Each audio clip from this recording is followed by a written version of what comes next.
रूपा अकारो मध्यमरूपा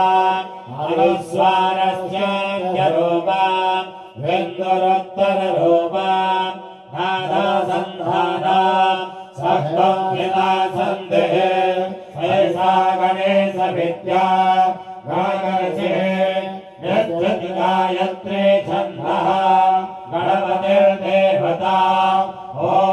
गणपतये नमः एकदन्ताय विद्महे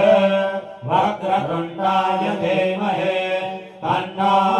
दन्ते प्रचोदयात् एकदन्तं चतुर्हस्तं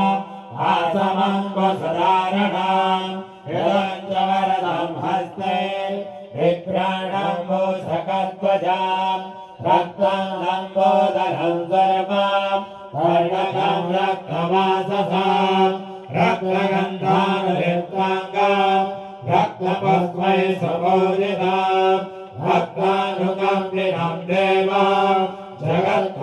जगत्कारणमच्युतम् आविर्भूतं प्रसृष्टादो प्रगते पुरुषात्परम् एवं ध्यायति यो नित्यं श्रेयो